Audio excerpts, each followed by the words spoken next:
disclaimer lamang po, ito po ay base sa aming experience at wala po kaming any connection sa immigration or agency sa Pilipinas para sa mga gusto makarating dito sa New Zealand. Hi guys! For today's vlog, hayaan nyo kung ikwento ang naging journey namin papunta dito sa New Zealand. Paano nga ba nakarating ang pamilya namin dito sa New Zealand? Ito nga pala request ni Sis Jenny Talampas Navarrosa. Thank you so much sis sa pag-comment. Pagpasensya na sis at ngayon lang ako nakapag-voice over at napagbigyan niyo yung request. Pero maraming salamat po.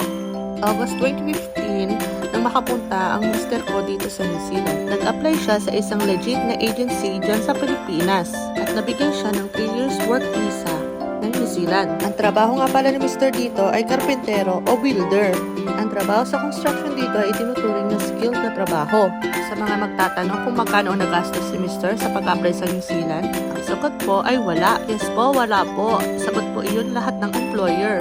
Pero kailangan mo i-provide lahat ng mga kailangan nilang requirements like pagkuha ng passport, NBI, Certificate of Employment, at kung ano pa pong kailangan na i-provide na sabihin ng agency or ng employer. Nang makaalis si Mr. sa Pinas, papuntang New Zealand, ako po ay kasulukuyang buntis sa pangalawa kong anak. 1 month na lang bago ko manganak ay kinailangan ni Mr. makipagsapalaran dito sa New Zealand. Ito ay para mabigyan kami ng magandang buhay at magandang kinabukasan para sa aming mga anak. At fast forward na nga tayo mga Mars. November or December 2019 ata nung nag-decide kami na mag-apply ng visitor visa dito sa New Zealand. Ako at kasama ko ang 2 kong anak at pinagkaloob naman agad ni Lord na ma-approve ang aming visitor visa. Kaya January 27, 2020 ay nagbiyahe kami papuntang New Zealand at first time kong makakapunta sa ibang bansa dahil first time ko nga at may mga kasama pa akong bata.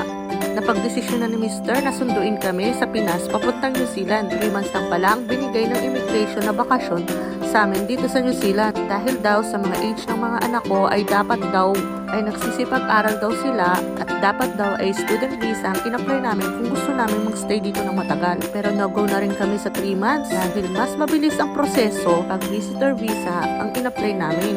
Sa magtatanong po kung nag-medical po ba kami sa Pilipinas bago kami makapunta dito, ang sagot po ay hindi. Sa pagkakaalam ko po, kapag more than 6 months ang binigay sa inyo na bakasyon ng immigration, yun po ay required na magpa-medical. Kaya sa case namin, hindi na kami nag-provide ng medical.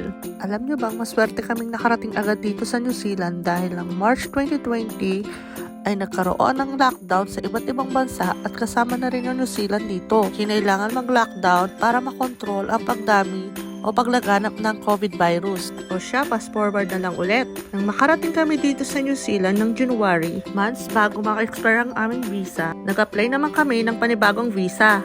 Work visa or dependent of a skilled worker o common na tinatawag na partnership visa ang in-apply namin para sa akin. At student visa naman para sa aking 2 anak. Sa mga gusto pong makaalam kung paano mag-apply ng visitor visa o ng student visa, visit nyo lamang po ang website ng immigration. Fast forward na po ulit tayo. Talagang napakabait ni Lord at na-approve agad student visa at work visa. Pero dahil dependent kami ni Mr., ang visa namin nagbe-base din sa expiration ng visa niya. Hindi ko lang matandaan kung anong month at year ang expiration ng visa ni Mr. Basta nag-renew kami ng visa ng November 2021 at nabigyan kami ng panibagong visa noong December bago matapos ang taong 2021. O siya mga Mars, hanggang dito na lang muna ang aking kwento. At abangan ang part 2 ng aming New Zealand journey. Ingat at God bless mga Mars. Don't forget to follow, like and share a family in New Zealand. Bye!